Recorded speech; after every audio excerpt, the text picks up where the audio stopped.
Nesta atividade experimental, vamos determinar a capacidade térmica mássica do alumínio a partir do gráfico da variação de temperatura em função da energia fornecida. O material e equipamento de que necessitamos é este. Os blocos calorimétricos têm dois orifícios, um por onde entra uma resistência de aquecimento, que os aquece, e outro onde se insere o termopar, que indica a sua temperatura. Vamos recorrer a um bloco de alumínio.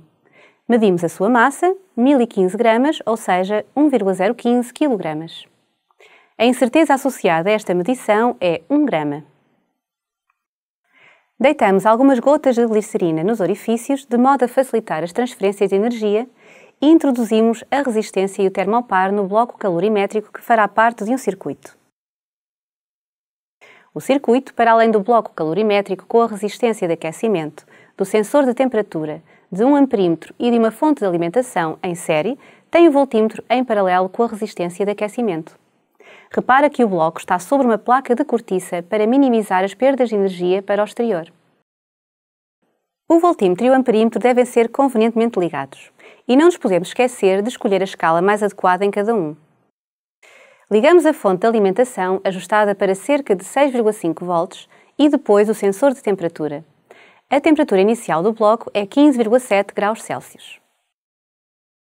Efetuamos as leituras de tensão, da corrente elétrica e da temperatura de 30 em 30 segundos. Na primeira leitura, o amperímetro registra 2,81 amperes e o voltímetro 6,65 volts. Os resultados obtidos ao longo de toda a experiência estão nesta tabela. Agora vamos tratar estes resultados e elaborar o gráfico de variação da temperatura em função da energia fornecida. Para obter a variação da temperatura do bloco, subtraímos o valor de temperatura inicial a cada valor de temperatura lido experimentalmente. Recorda que a variação de temperatura em graus Celsius é igual à variação de temperatura em Kelvin. Para calcularmos a energia fornecida ao circuito, partimos da expressão da potência fornecida a um circuito elétrico. Associando-a à definição de potência, obtemos energia igual à tensão vezes corrente elétrica vezes intervalo de tempo. Calculando, os valores de energia fornecida em joule são os seguintes.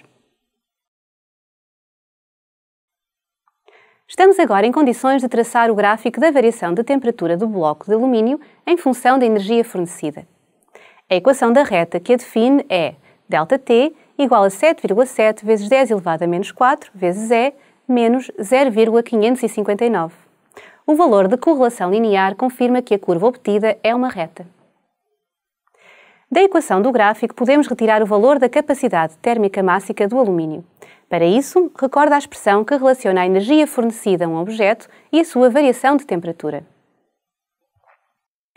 A variação de temperatura é a nossa variável dependente. Então, resolvendo em ordem a ΔT, verificamos que o declive da reta obtida é igual a 1 sobre m vezes c.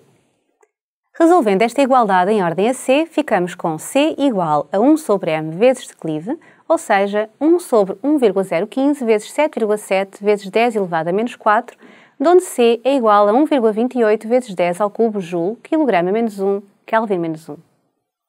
Comparando este valor com o valor tabulado da capacidade térmica mássica do alumínio, podemos calcular o erro relativo. Então, sabendo que o erro absoluto é igual ao módulo da diferença entre o valor obtido e o valor tabulado, obtemos 380 joule, quilograma menos 1, Kelvin menos 1. Dividindo este valor por 900 e multiplicando por 100, obtemos o erro relativo de 42,2%. Assim, o valor de capacidade térmica mássica do alumínio obtido nesta experiência foi 1,28 vezes 10 ao cubo joules, quilograma menos 1, Kelvin menos 1, mais ou menos 42,2%. Como verificamos, o erro relativo é elevado. Durante a experiência há sempre energia dissipada para o exterior. Além disso, os valores tabulados referem-se a materiais puros e, na realidade, o bloco calorimétrico não era de alumínio puro, o que justifica o valor do erro. E desta forma, determinamos experimentalmente a capacidade térmica mássica do alumínio a partir do gráfico de variação da temperatura em função da energia fornecida.